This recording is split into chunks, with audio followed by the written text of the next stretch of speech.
அவன் அடுத்த சேர்றான். என்னங்க பாரு கூட சேர்ந்து தான் கமருதீன் ரொம்ப நல்லவனா? பாரு கூட சேர்ந்து தான் அவன் கெட்டு போனானா? ஒரு சில விஷயம் அவனுக்கு இல்ல சுய புத்தி இல்லையா அவனுக்கு? அதான் மேம் ஒரு சில விஷயம் அவன் யோசிக்கிற விஷயத்த இவ வந்து இப்போ இன்ஃப்ளூயன்ஸ் சொல்றேன் பண்ணிடுறாளோன்ற ரெண்டு மாதிரி பேரும் ஈக்குவலி பேடு முடிச்சிடுங்க. இவங்க கூட சேர்ந்து தான் இவ கூட சேர்ந்து தான் அவர் கெட்டவாரு. அதெல்லாம் சும்மா போய் உட்காந்து சேரை எட்டி உதைக்கிறான், அத்தை பண்றான், இத்தை பண்றான், பேபின்னு கூப்பிடுறது வாயை உடச்சிருவேன்றான். என்ன காமெடி பண்றீங்களா? ரெண்டு பேரும் ஈக்குவலி பேடுன்னு முடிச்சுக்கோங்க. அவனுக்கு அவ லைக்கி, அவனுக்கு அவ லைக்கி, அவ்வளோதான். ரெண்டு பேருமே டாக்ஸிக் தான். நீ அந்த பேட் டச் அவ சொல்லிட்டான்றத அவ சாரி சொல்லியும் அது எத்தனை வாட்டி அவன் பேசிட்டு இருக்கான்.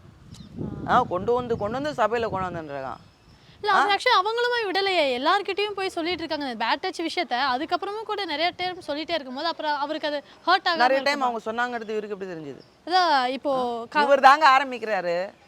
நான் பார்த்த வரைக்கும் இவர் தான் பேட் டச்சை பத்தி பேசினே இருந்தது. இந்த சம்பவமே கமருதீன் சொல்ல தான் எனக்கு தெரியும்.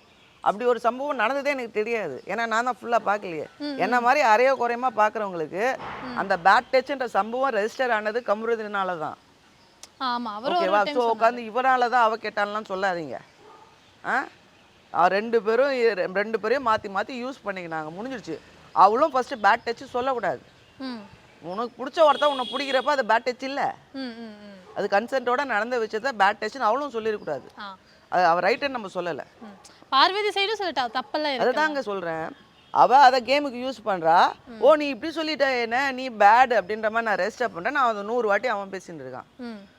மொத்தம் இதுங்க ரெண்டும் உட்காந்துன்னு பெரிய லவ்வில் வந்துட்டு ஆன் அண்ட் ஆஃப் சேர்றது பிரியறது நீ என்ன பெரிய ஹீரோவான்னு அவள் கேட்கறது அப்படி இப்படின்ட்டு சண்டையில் கூட போட்டு புளிச்சு சும்மா தட்டி விட்டாவ. நீ எப்படி என்ன நடிப்ப அப்படின்னு பெருசாகிறான். அதுவே விளையாடுறப்ப குத்துன்னு குத்துவோம், அப்போல்லாம் கண்டுக்க மாட்டாங்க. ஒரு சண்டைன்னு வந்துட்டா டச் பண்ணதும் எனக்கு வலிக்குது மச்சான் அப்படின்றான்.